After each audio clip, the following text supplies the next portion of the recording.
So we tricked Jade because we actually are going in the opposite order. So, so we're here to talk about redefining caregiving, and at Genworth CareScout, that is our main mission. We've been in the long-term care insurance business for 50 plus years. I feel like I'm very loud. Do I feel sound? Is it okay? Okay. And so that's all well and good because people need to think about that coverage and need to find a place to find the funding for long-term care services. But as we've been in that business for these past 50 plus years, we realized that there's a lot more than just funding that's going on in long-term care. And so we have been very blessed to be able to open up a new line of business that is going to provide care support services for both caregivers and their recipients. We also have a wellness program. Some of you may have seen the tape back there. We send care kits to our policyholders as they are aging along with us. And they have been filled with the tape, and there's two types of tape back there for, thresholds and, inside use, and also for the shower, because one of the things I'm going to talk about today is caregiver tips, and the first one is do not fall. Nobody should ever fall, at least not after, maybe, 10 years old. At any rate, I am very excited to present to you. We have Joe, who's going to talk more about our care support, our provider network, and we have Betsy, who's going to be talking about, she's one of our providers in our network, and is going to be talking about caregiving. So, hope you guys are all ready. It's very appropriate to have this conversation here at Thanksgiving time, because at Thanksgiving, we gather with our families many times, and that's when a lot of people recognize that perhaps some of the older adults in the family are having a bit of a change in lifestyle and a bit of a problem. So, really good timing. And that's, do that. See, and that worked perfectly when we tested it just a minute ago. Let me do that. There we go. I have it upside down. It is operator error. You knew that was going to happen, right? So we're going to start off with getting to know you a little bit. We're going to talk about caregiving, of course. Maybe a little bit about the WISH Act, if you're unaware of that. It's a interesting concept. Joe's going to talk about the standard for quality care, and Betsy is from Karis Care Services. So let's rock and roll.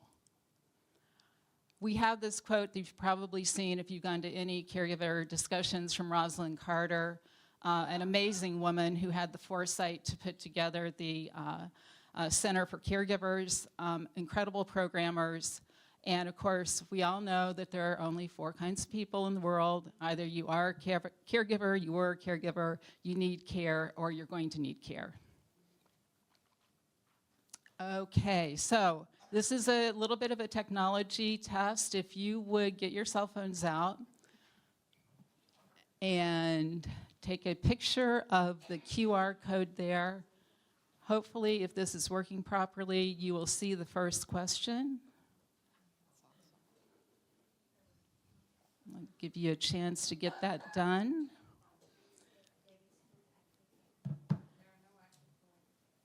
It says, what does it say?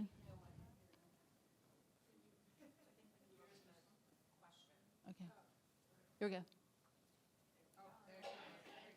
Yay! Oh, there you go.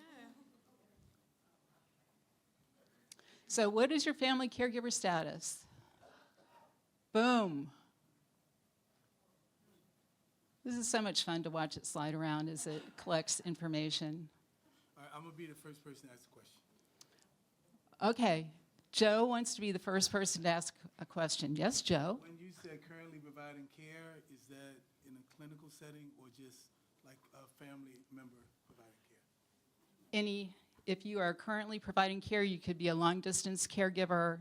You could be actually hands-on. You could be a clinician who's providing care.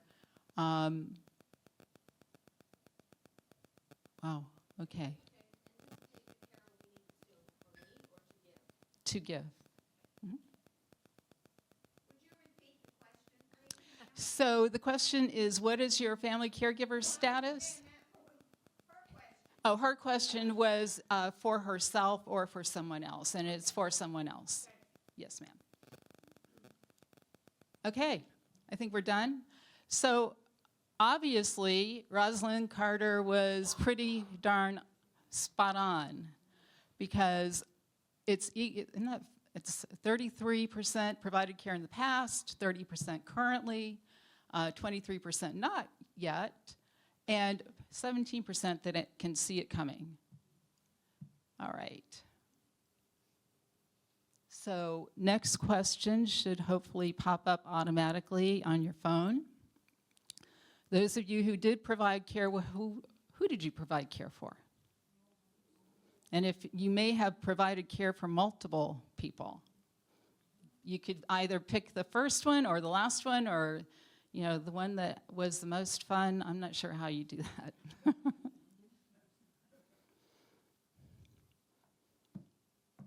Okay. Yeah, 81% for a parent. Yep, me too. Me too. My mom. Okay. Spouses, other relatives, siblings.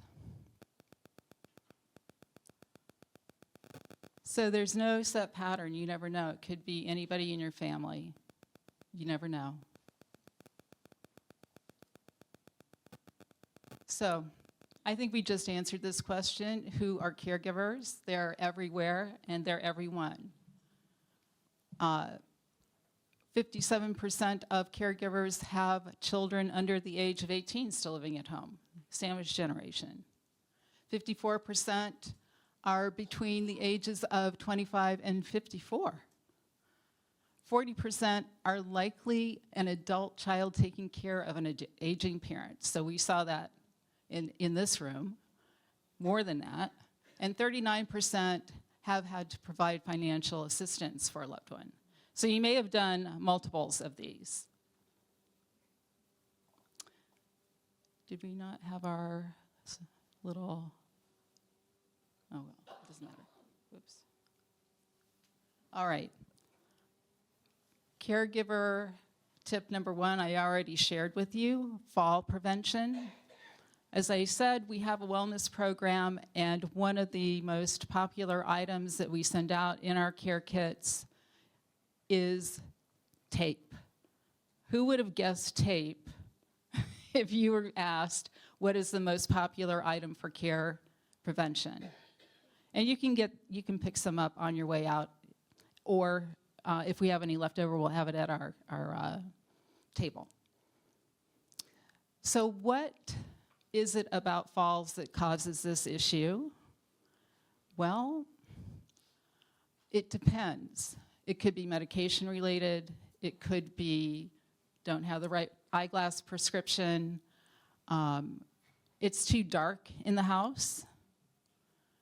Decluttering. And the other one that I personally love is wear sensible shoes. That's going to be really hard for me because I really have a shoe fetish and I'm not into the sensible kind.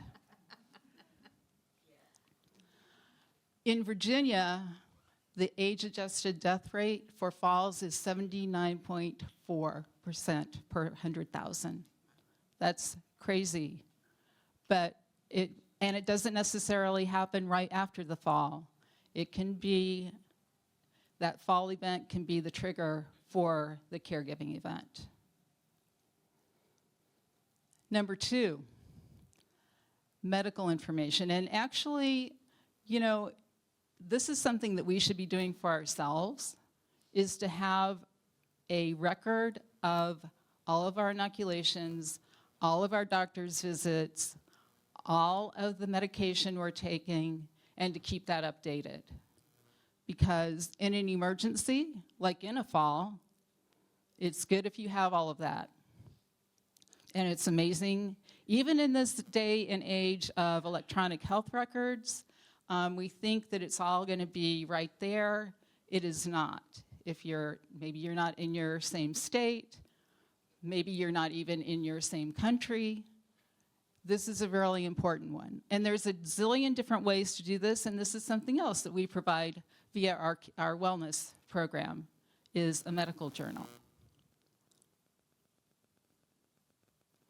And number 3, and we're going to talk a lot more about this, but try to figure out in your community where care is provided or where you can get tips, and this is why we're launching our service, our navigation service. People do not know where to find care. Caregivers in here, did you have to navigate an incredible jungle of stuff in order to find help when you needed it? Raise your hand. Yes. Did you feel like you knew what in the world you were doing? Never. No. So I've listed here, these, most of these are Virginia related or right here in Roanoke. There's something called the No Wrong Door program here in Virginia. It's statewide. And what that means is that participating agencies and your intermediary is your AAA here in Roanoke. That's the LOA. That can help you navigate care if you need it, if you need help. And guess what? If you're a caregiver, at some point, you're probably going to need help. Betsy's going to talk a lot about that as well. Senior Navigator, that's a web-based, online. They have help for seniors, veterans, disabled individuals. Very powerful resource for finding help when you need it. And last, Neighbor Force is the newest. They don't have a specific area here in Roanoke, but they are in Virginia Beach, Richmond, Williamsburg, Charlottesville, Northern Virginia, so I'm sure they're going to be here momentarily. And this is when you're early on in the caregiver journey and in the aging journey. They can find people that will come to your house and do things like get up on a ladder and change a light bulb. You know, come and spend some time with you. Transportation to the store. You know, and it's an all-volunteer thing. They do charge a nominal sum, but it's a fantastic, I know it's very warm in here, and it's a fantastic service. So hopefully they will be here in Roanoke, but some of you may not be just limited to Roanoke here. So I promised you a little bit about the WISH Act. That is a piece of legislation that was introduced in the last Congress that will be reintroduced in this one by Representative Tom Suozzi. He's from New York. And the idea is to have a nationwide program for catastrophic care. So this is something to keep an eye out for, because as you may well know, we don't have a nationwide program that will provide care other than Medicaid, and that is for people that are in a particular income and economic bracket. And guess what? People in the middle class need help too. So it's an important piece of legislation that I urge you to look for. I will now turn it over to my favorite representative at CareScout for our provider program, Joe Chambers. Thank you, Beth. I'll Thank you, Beth. Beth is a long-standing, valued employee at Genworth, but more importantly, one of my best friends in the office. So thank you for being here this morning. My name is Joseph Chambers, or Joe Chambers. I am a VP of Corporate Development and Sales for Genworth and CareScout. I'm really pleased that to progress we've made in building our long-term care network.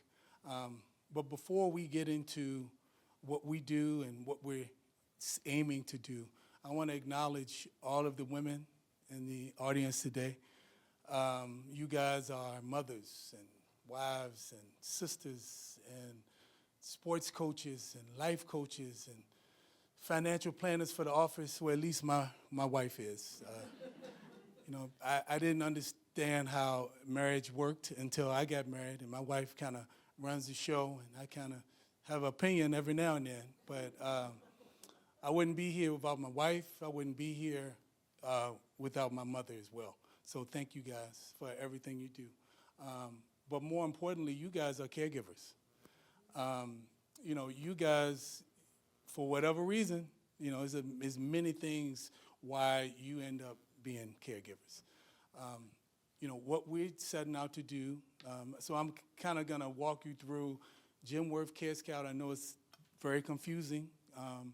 We have a lot of executives and we have a lot of meetings, but a lot of times we're not talking to folks like yourself, and for you guys to understand kind of what we're doing. Genworth is, I would say, the largest or one of the largest long-term care insurance companies in the country. But what we're doing today is we're creating CareScout services. Later on, it will be CareScout Insurance, but today we're going to talk about CareScout services that's helping families and seniors navigate this very complex ecosystem of finding care.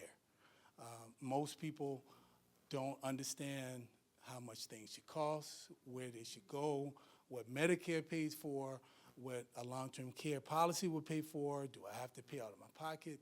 A lot of times, the whole, spin down, Medicare spin down, just that whole ecosystem, and that's one of the things that we want to provide. So today is home care. We have many credentialed providers in our network, and Betsy is one of them. Our next step will be assisted living. After that, we're looking at that direct-to-consumer. That is, people who have long-term care insurance with other carriers, or people who are going to pay private pay as well, and they still need care. 70 million folks like that in the United States. And then eventually, we're going to get back in the market selling long-term care insurance individually and also in the employer or the group market.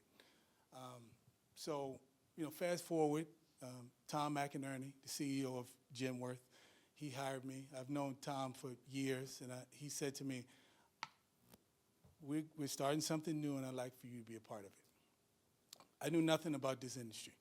I knew how to sell, I knew how to build relationships, I knew how to do all of those things, but I didn't know about home care and just all of the things that go along with it. So just in a very short way for you guys to understand, CareScout Services, we've created a quality care network of credentialed providers to help families navigate this whole system. So today, it is Genworth policyholders who can choose providers like Betsy. So, we're nationwide.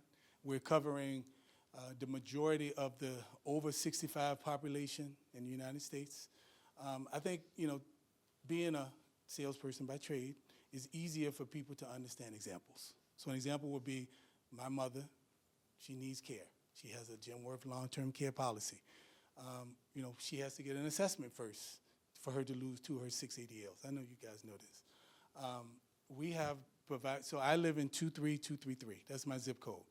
So we would contact Genworth. They would come back and say, hey, we have these 3 providers in your area, and my mother and myself would kind of look over, give them a call, and then we would choose a provider at a discounted rate as well. So kind of helping families with that burden of finding someone good, understanding the costs, and kind of understanding the services that you need. So that's kind of in a nutshell what we're doing today. But eventually, we would like to be the Amazon of care. We want people to call CareScout for any needs they have long-term care related. That's eventually where we want to go. So before I introduce Betsy, I got to tell you a quick story. So you know, I've always been in client-facing roles. You know, you meet with folks and families, and I remember when I met Betsy, I met her and her husband, Chris, for dinner. I didn't know how that was going to turn out. Some people are awkward, some people are talkative, some people are fun, some people are not. So I meet with, we go to a restaurant not far from here. I forgot the name of it. And we closed the place down. We couldn't stop talking. I talked to Betsy and Chris all night long. We talked about family and sports because they loved, you know, University of Georgia football. They've been losing a little bit this year. And it was just, I had a great time. I can't call Betsy, even so she's in the network, you know, and a lot of times we have to talk about, you know, work-related things. We can never talk on the phone for 2 minutes. It's always a 20-minute conversation. I can talk, but Betsy really can talk. But with that being said, Betsy has been in the business, her and her husband, for over 23 years. She's a pillar of this community. She will give, and her company, Karis Care Services, compassionate, quality care. I think the world of her, and I want you guys to meet Miss Betsy Head. Thank you, Joe. I want to thank Genworth for inviting me to do this. When they called me, they said, there's this conference. Would you be willing and able? And I said, so you don't know me very well yet, because we've been in a relationship for about 6 months now. I said, you are asking me to do the thing I most love doing, which is talking with a group of women or people about something I am really passionate about. And I'm really passionate about caregiving. So I need to get the clicker. Thank you. So I don't have it backwards. So my first question to you is, how many of you are local? Oh, a lot of you are local. If you're not local, where are you from? Okay, sure. Chester? Okay, great. I know home care providers all over the state of Virginia. And home care is an industry that I knew nothing about when I got into this 24 years ago. But I want to ask you a question. Who's the most important person in your life that you take care of? Yourself. Yourself is the most important person in your life that you take care of. I'm going to share a little bit about my caregiving journey with you. So this is the first person that I take care of that I've been taking care of for over 35 years. My husband, Senator Chris Head, who is a state senator in Virginia, is sitting right over there, and he's going to stand up occasionally and take pictures of me as I do this. We met in college at the University of Georgia, and we've been together now we've known each other for almost 45 years. And we were just friends in college. He came back into my life when I was finishing graduate school, and we got married a year later. We have 3 children, now all happily married. Can you see? I might need to move. In the top left is our daughter, Tori Victoria, married to her husband, Kyle. They live in Birmingham, Alabama. They've been married for 8 years. At the bottom is our daughter, Abigail, who is married to her husband, Luis, for the past 2 years coming Thanksgiving. Her anniversary is this week. And they live in Irving, Texas. She is Dr. Abigail Head Salmarone. She has her doctorate in music, in vocal performance from the University of Georgia, where we got music degrees too. But she's the first doctor in the family, and she's teaching out in Irving. She married a rocket scientist. Thank goodness. He can make the money, and she can sing beautifully.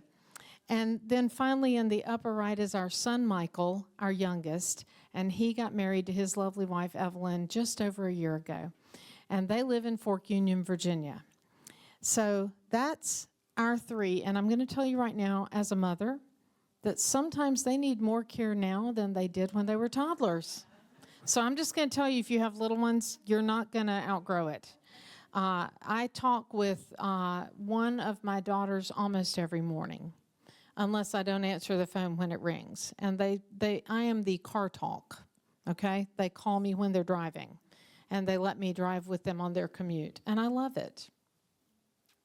And then the lights of our lives, our two granddaughters, Penelope on the left, who is 3.5, and Eliza on the right, who is 1.5. They live in Birmingham, Alabama. That's a long way away. But they are truly the light of our lives, and we're going to see them next weekend, right after Thanksgiving. And finally, the guy that takes the focus of my morning first thing and the focus of my evening last thing, our golden doodle Pippin, and I call him a person I take care of because he thinks he is a person. And if you're a dog lover, you relate. If you are a golden doodle owner, you really know this. They think they're people. So, my mother, Sarah Austin Frost, grew up in Monroe, North Carolina on a chicken farm and was the oldest of 4 children, so she became a caregiver very early in life as she helped her mother raise her siblings. There was 5 years between each sibling until the last one, 2 years between him and the closest. So she was big help on the farm with her mother. She graduated high school early. She went into college, graduated college when she was 20 from the University of North Carolina at Greensboro, and went into teaching and found that teaching high school mathematics was challenging when she was barely older than the seniors in high school. So she went into the Marine Corps at World War II. She was not a Molly Marine, if you know that term. First 6 months the Marine Corps recruited women, they were called Mollies. But after that, in the next 6 months, she enlisted in the Marine Corps. She went to enlist in the, I think, Navy, and the Marine recruiter got her. Stationed her to the West Coast, this young North Carolina woman, stationed to the West Coast, taught to operate radio equipment, repair radio equipment, and support the Coast Guard on our West Coast defense, watching to see if the Japanese were going to attack us out there. She served out her term of service, and when the war ended, she was honorably discharged. And she attributed that time of her life to preparing her for everything else she did in the course of her life. She went on to Columbia on the GI Bill and got her master's degree, lived in New York City for a year, had amazing stories to tell from that. And when she married my dad later in her life, in her 30s, and had me and my brother in her 40s, she raised me to believe I could do anything in this world I wanted to do. She didn't do everything right. She was a much-loved math teacher in local high schools and a much-loved community member until she died at the age of 97. She lived independently in the home where she raised me and my brother in Dublin, Georgia, from 1965, when we moved into that house after moving to that community a year earlier, until she died there in 2017. She is my first real caregiving journey. And in her 90s, she began to need care. So she made it through her 80s relatively healthy. She had 2 knee replacements, all that standing as a math teacher, did that. But she was still vibrant and vital in her community. And at the age of 90, she told me, I'm going to stop teaching Sunday school and stop running the homebound ministry in my church because I'm old enough that I need to stop doing those things. I'm going to tell you that's a lie. And her church went through a split right after she'd made that decision, and she felt like she had to re-engage to help the remnant that was left rebuild. And so she did, and she continued until the age of 95. And at that age, she said, now I really am needing to step out of this.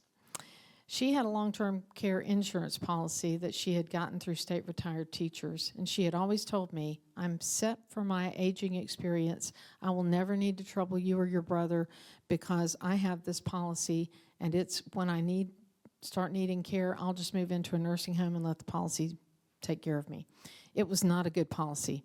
I am going to tell you, I'm going to interrupt this story here to tell you, Genworth has great insurance policies for long-term care.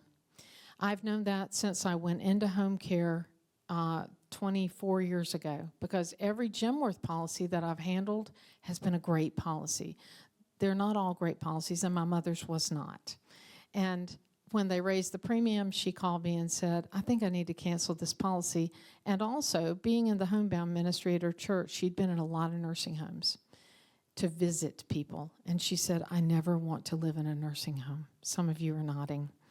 If you have loved ones that are in nursing homes, I can give you advice on how to make sure they get the best care. But honestly, I don't ever want to live in a nursing home unless I have to, because it's just not a great place to be for your last years. And most of us want to live at home anyway. So my mother, in her 90s, began to need care. My brother owned a home care agency in town, and he began to get caregivers for us. I'm just going to say, because my husband and Joe are the only men in the room, men don't see the care their parents need like women do most of the time. And my brother couldn't see it. He went over and visited with her every evening. He lived next door. He went over every evening and visited with her. She was watching Wheel of Fortune and Jeopardy. What's happening when your older parents are watching Wheel of Fortune or Jeopardy? They're sedentary. They're sitting. They don't get up. My brother did not see her walking around in the kitchen. He did not see her trying to make it to the bathroom before she had an accident. And I started going every month. I would go for a week. And I would stay for a week with her. And I was seeing these things. And I was telling my brother she needs more care. She needs somebody to help her go to bed at night. She needs somebody to help her get up in the morning. She's not stable. She was a huge falls risk. We talked about falls and that danger. Most people over the age of 80 that fall and break a hip don't survive it. They don't die in that moment, but it's going to be weeks, maybe months, and they're going to die within the next year. Most, I think it's 80% are going to die within the next year. So when my mom, who is 90 in the second picture, still wearing her Marine Corps hat, fell in October of 2017, my brother called and said, we're on the way to the hospital. Mama fell. I'm pretty sure her hip is broken. She had a caregiver with her in the moment that she fell. The caregiver could not break the fall. So we got her to the hospital. I literally, for the first time in my life, got online, bought an airplane ticket, drove to the Roanoke Regional Airport with an overnight bag packed, hopped on a plane, flew into Atlanta, picked up a rental car, told the agency, I have no idea when I'm going to bring it back to you, and drove 2.5 hours to the town where I grew up. And I became a full-time caregiver. I have a great staff in my home care company. They kept things running. I was on the phone with them a couple of times a day, every day. They kept things managed here, took care of all of my clients, took care of my caregivers. Let me take care of my mother. And I was there for 10 days. They repaired the hip. They got her back into a rehab setting. Her hip was repaired, but not her brain. And my mother, who was completely lucid, screamed like a little child every time they got her on her feet to try to start doing the rehab. And we knew she would never walk again. So we got her home. After a week in the hospital, we got her discharged to home. They wanted to send her to a nursing home. And we said, no, we want her to come home. We can do this with home care. And we'll have home health to come in and do what therapy needs to be done. And I said to my brother, we need to have a conversation with hospice. And he said, I talked with them yesterday. Oh, thank goodness. I did not have to push him there. Hospice got everything set up for us to bring her home. We got her home. She lived 7 weeks. My brother pushed me out after another 3 days because we had around-the-clock caregivers. And I said, I need to get them into routine. And he said they need to set their own routine. And so I left 100, I am the nightmare daughter. I left 100 sticky notes in the house for all the caregivers so that my mother had things exactly like she wanted them. And I said to my mother, I'll be back in 2 or 3 weeks. And I went home, and I was home for Thanksgiving. And the Saturday after Thanksgiving, my brother called and said, I tried to go back a week earlier, and he said, don't come. If you come, I'm canceling the overnight caregivers. And I said, I can't do what they do. And he said, I'm not going to have caregivers in there if you're there overnight. So I didn't go. And then he called me the Saturday after Thanksgiving. We were out with my son and a friend of his from Fork Union Military Academy picking out a Christmas tree. And my phone rang. and my brother said, Mama, quit eating. I need you to come back. And he thought she would start eating again when I got back, and she did not. And I went back, and I was there for 3 more weeks, and on December the 21st, she passed peacefully away in her bed, in her bedroom, with me and my husband next to her, because my brother couldn't bear it to be in the room in the moment. And so he was in another part of the house waiting for me to let him know that she was gone. But she had this wonderful life end. And as I was there in those long days, while she was perfectly lucid, but she would go to sleep and she would take naps and she would watch Hallmark movies. And I spent time with her, and I spent time in the other room with my office, and I began to write a blog for family caregivers. And I began to ponder the issues that family caregivers have, because I was intimately experiencing them, and I felt lonely, and I felt overwhelmed, and I'm in the industry. And I felt like I was holding my breath all the time, waiting. And so I learned some lessons. The first one was, I have to take care of myself. So I can take care of all the other people in my life first, I have to take care of myself. So I started getting up early in the morning and going for a walk before she was awake. And I would bring in the paper when I came back. But she lived in a walkable neighborhood, and I was able to do that. And I started going to the store and buying fresh fruits and vegetables, because she ate a lot of processed food. And I would just eat crackers and pimento cheese when that was what she was eating. And I realized I have to provide better nutrition for myself. And I got back into doing my quiet time routine in the morning, because my mother raised me to be a woman of faith, and that was important. And I regularly, routinely established that again while I was with her. There is a cost to caring for yourself and putting yourself first. You have to evaluate what that cost is, and you have to embrace it. There's also a cost for caring for other people, and it's not always dollars. Dollars are part of it, but it's not always dollars. It cost me in terms of going to bed earlier and getting up earlier when I had to go for that walk before she woke up, so that I would be there when she woke up. There was a cost to going to the grocery store and buying foods that were healthier for me to eat. But those costs were an investment in my own health more than they were an expense to my checking account. And so I had to put myself first and embrace that that cost is an investment to myself. So I want to do a poll with you. What area of my health needs to be the most, wait, there's supposed to be a, It's the next slide. Go to the okay. So in the one that I had, it was before this.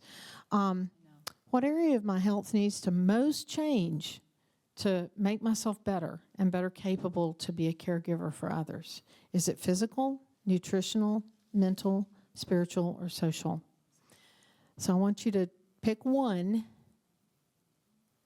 and I want you to vote for physical, nutritional, mental, spiritual, or health. Are you seeing it on your app? And there we go.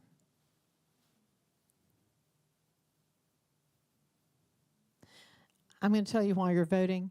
I asked my professional caregivers that work for me at Karis Care Center Services this same question, and I'm going to share with you what their results were. Is everybody done? Anybody still need to vote? Okay. Your results are exactly what theirs were. Physical health was number one for them, then mental health, then nutritional health, and then spiritual and social were, I think, reversed for my professional caregivers. They said spiritual was next and then social. So my next question is, what could happen if I don't take care of myself? Nothing will happen. I'm healthy. I'll just do my best and everything will be fine. Something might happen and I could end up needing care for myself as well. I might be unable to continue to provide caring for others. I might die and leave my family in a lurch.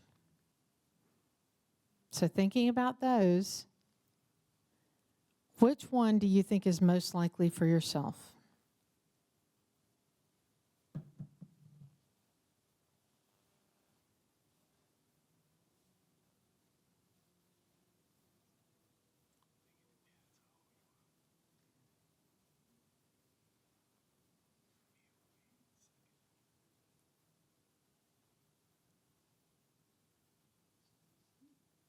Okay. Something might happen and I could end up needing care for myself as well. That's wisdom. Something might happen. I might be unable to continue providing care. I might die and leave my family in a lurch. I'll just do my best and everything will be fine. Nothing's going to happen. I'm healthy. All right. You're a wise group that nobody chose that. You're a wise group. I want to tell you a client story. About 20 years ago, my phone rang at the office, and a woman named Margaret, and these are not real names, okay? I protect the confidentiality of my clients. A woman named Margaret called me, and she said, I need help for my husband. He has Alzheimer's. I can't leave him at home by himself. I have been his only caregiver now for a couple of years, and I'm kind of worn out. I need somebody to come in 2-3 times a week, spend time with him. I would like for it to be a male caregiver, to be a buddy for him. He was healthy aside from the Alzheimer's, and they were both in their 70s. And so I went out, met with them, met him. They had a nice home. They were in a one-level condo, a very manageable environment. I signed them up for care. I went back to the office. I talked with my staff. We had the perfect caregiver. We called him Big John. He was this big, loving man that related so well to our male clients. He had this sunny disposition. He was so jovial and congenial. And so I took Big John over and introduced him to them. And Margaret's husband immediately connected with John. And immediately they formed a bond, and John was comfortable with him, and Margaret was very comfortable having him in their house. And so care began. And 2 or 3 times every week, John would go over and spend 4 hours with William, and the two would do crafts. Sometimes they'd watch TV. Sometimes John learned his likes and dislikes. They would look at photo albums. They would talk about historical events because John could remember his early life. And they would go and just have this wonderful day together. They didn't leave. They would stay in the condo. But Margaret didn't leave either. And she had told me she wanted to go to lunch with friends. She wanted to go to the movies. She wanted to go out and do some shopping and run errands. She used to play cards with friends. She wanted to re-engage with that group.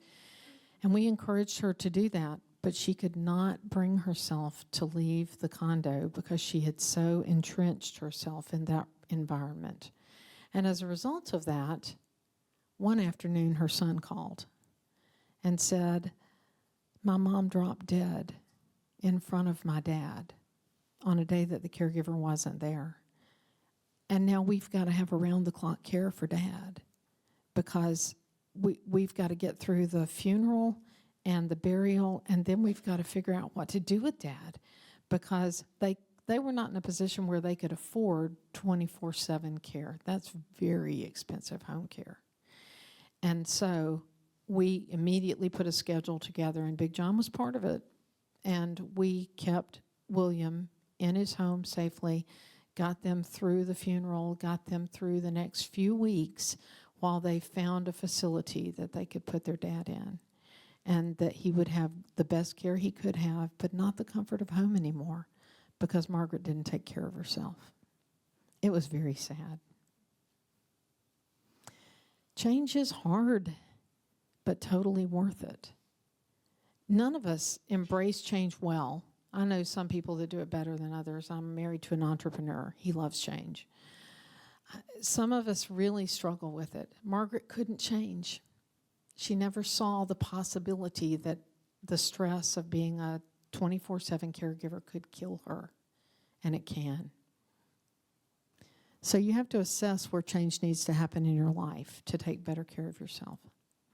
I want you to do something right now. You know what you marked down on the area of life that you most need to change in: physical, nutritional, mental, social, or spiritual. I want you to think right now, what's one thing in the area that I said I need the most change in that I could start doing tomorrow that would bring about change? When you've got your idea, raise your hand. I'm not going to call on you. Okay? I want you to turn to the person next to you and tell them what your idea is. Just pair up with somebody and tell them what your idea is.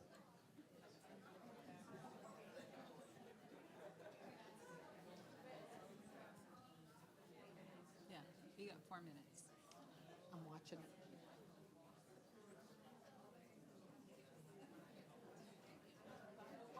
Check out already. Okay, we're running out of time here, so I'm going to stop you. But what I want you to hear me say is, it's important to do that. It's important to come up with the first thing that you need to change. And if you can start it tomorrow, start it tomorrow. Commit to making the changes. Set measurable, time-bound accountabilities that are specific. Write it down. There is magic to writing it down. And find a partner that can be your accountability partner that can help you succeed. And then check back in with each other periodically and make sure that partner is somebody who can push you and challenge you. Have honesty between you. There just aren't enough hours in the day, I'm sure some of you are thinking.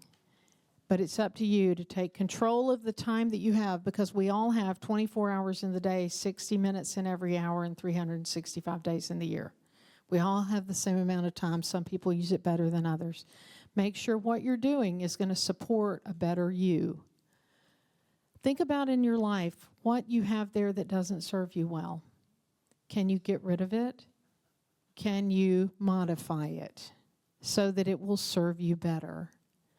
Be brave. You're investing in yourself. Resources. I'm just going to hit these fast because we're kind of running out of time here. You need to weigh that cost against the value of what you can get, whether it's a time cost or a money cost or a resource cost. There is value in using respite care if you're a family caregiver. Most of you are not. You used to be, and most of you are not. There is value in using respite care. And you can pay for respite care through an agency like mine, or you can also ask for help. Friends, other family members, people in your church, people at your workplace, your neighbors can help spell you to help keep you safe and healthy. Also, understanding what your options are and what your limitations are. Use a consultant to help you if you don't know how to do that yourself. Talk to somebody like me. I tell my company, I never want to hear any of you on the phone hang up a call by saying, I'm sorry, we can't help you. We can always help. We may not be your solution, but we can always help and get you to the next step. A great long-term care policy is a valuable thing for you to have for yourself. I'm just going to say, if you don't have one, you should learn more about those. Veterans benefits are sometimes not things that people think about. Reverse mortgages are so much better than they used to be to help pay for care. Life insurance policy cash outs. I learned about a new program this summer that will do that.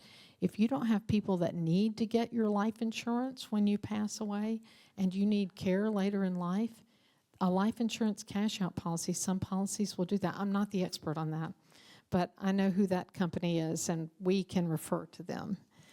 Area agencies on aging like the LOA, elder law attorneys, financial planners, and geriatric care managers are all great resources for you. And there's also technology available now that can let you be with someone you are caring for even when you're not there. Learn more about that. And if you want to ask me later, I can talk with you about some of that. Okay, I'm done. Any questions or comments? Yes.